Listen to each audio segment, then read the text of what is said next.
On the beaches of Peru, a fisherman goes out on his boat and throws his net. Suddenly the net is pulled down by something in the water, and the man falls along. He decides to swim down to retrieve the net, which is stuck on a bunch of rocks. However, a huge swarm of fish begins to surround him and then kill him in Scotland. Biologist Charlie is on a research mission sent by the Institute of Marine Biology in Germany. Her co-worker Rahim sends her instructions to map a specific section of the seabed using OES, which are autonomous underwater vehicles at that moment. Charlie sees an alarm on the computer and discovers that one of the OES has stopped working, so she goes out on a boat to check on it. It turns out the O is stuck in the chains of a buoy. Thus, Charlie dives underwater to untangle it as she works. She can't help sensing something strange surrounding her, but she can't see anything nervous. She finishes the untangling quickly and resurfaces only to discover her boat has drifted away from her. Charlie swims as fast as possible and gets back to it just in time. Sometime later, Charlie receives co-workers Jess and Thomas, who will help her get the O operational again.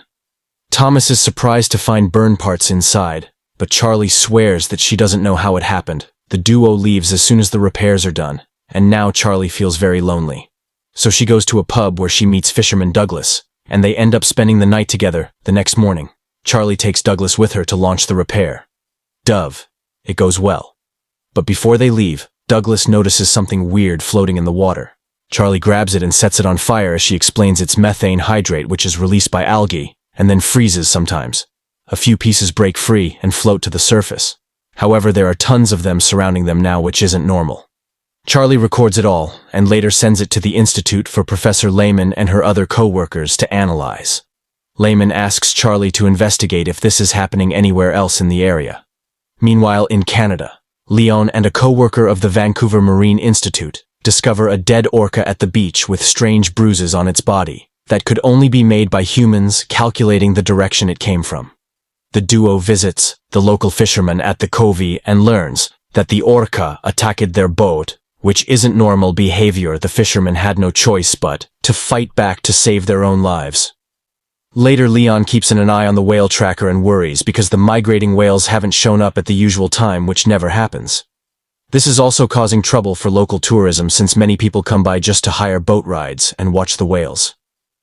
Leon's girlfriend Lizzie runs a small boat and worries she may have to sell it if the whales don't arrive soon. The following day, Leon gets very excited when he hears signals indicating the whales have finally shown up. He calls Lizzie to let her know, and is surprised to hear that all of them have come at the same time all over the coast, while Lizzie takes some tourists out on her boat, including reporter Alicia. Leon heads out to do his research and is startled when a whale surfaces, just to stare at him for a moment before leaving. Then Leo discovers multiple orcas advancing toward Liz's boat at a great speed, so he immediately goes after them to check what's happening at that moment. A whale begins performing a few flips for the tourists, only to suddenly land directly on the boat and break it in two. People fall into the water and the orcas arrive to start feeding on them. Leon calls for help before bringing as many people as possible into his boat. Alicia manages to get aboard, but Lizzie goes back to save a child. She pushes the little girl onto the boat, safely. However, before she can jump in as well, an orca eats her. Meanwhile, in a restaurant in France, a chef is getting the lobsters ready for cooking. He suddenly notices one of them is exuding a weird white liquid, and the lobster even squirts it in his face. Furious, the chef makes 2 employees take care of it, and the lobster ends up in the garbage disposal. Soon, the chef begins to feel unwell and goes outside for fresh air, only to collapse to the ground. Sometime later, one of the employees is sent to the hospital because of fever, black vomit, and diarrhea.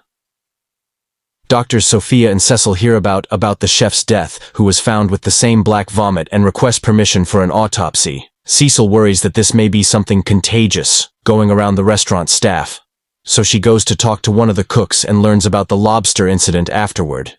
She goes to check on the other cook that handled the lobster, who has missed work today. Unfortunately, by the time Cecil makes it to the cook's apartment, she's already dead at that same time in the hospital. The first cook goes through a cardiac arrest, and Sophia with her team try to save him. But sadly, he doesn't make it in the meantime. Leon is trying to deal with his grief when he meets an AS physicist called Samantha, who compares the sea to space and gives him her card in case he ever needs someone to talk to. Then Leon visits the port offices and is shocked to learn that humpback whales have been attacking ships all over the area. Usually they're only aggressive to protect their babies. But it's not mating season and only big whales have been seen around. Leon also notices that the ships are covered with way more mussels than normal. So he takes a few for his research in the Norwegian Sea. Professor Seeger is brought to a charter ship hired by Hestad Energy, where he meets with his old friends Captain Jasper and Tina, who work as Harad's compliance officer.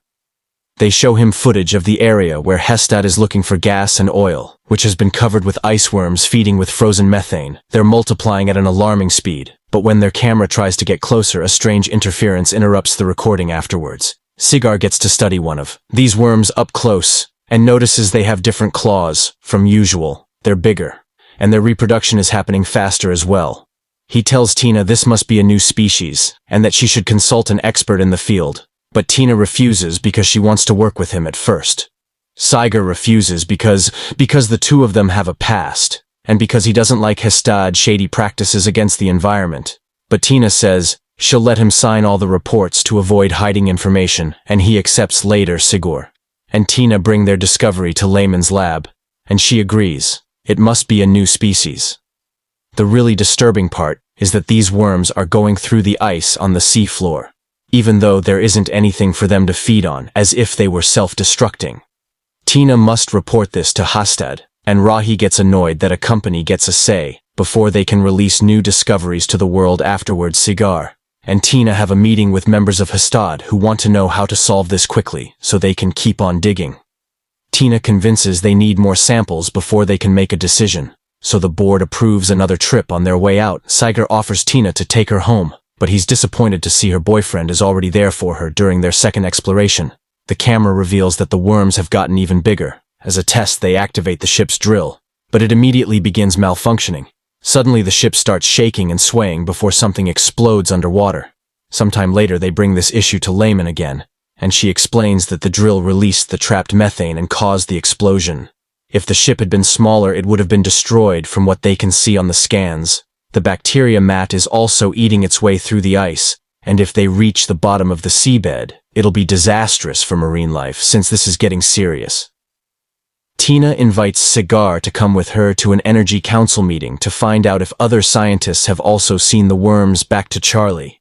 She's doing some work at the pub and sends Jess a birthday message before taking a break with Douglas. Jess is currently with Thomas working on another expedition in a boat. And when Jess sees Charlie's message, she starts recording a video for her.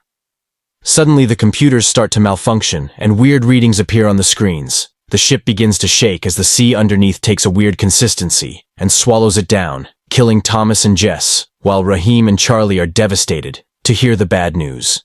Weird things continue to happen in the sea. In Venice, the locals are shocked to discover that the waters are suddenly full of jellyfish. Meanwhile, Leo shows the mussel samples to Alicia and other scientists at the Vancouver Institute, who are shocked to see the results. These mussels are much bigger than usual, and the rate of reproduction is too fast, so they could be a new species or a mutation. They also notice a white substance coming out of them, so they'll have to test it too. Then Leo asks for permission to do an autopsy on the dead orca, because even if it died from its wounds, its weird behavior needs an explanation.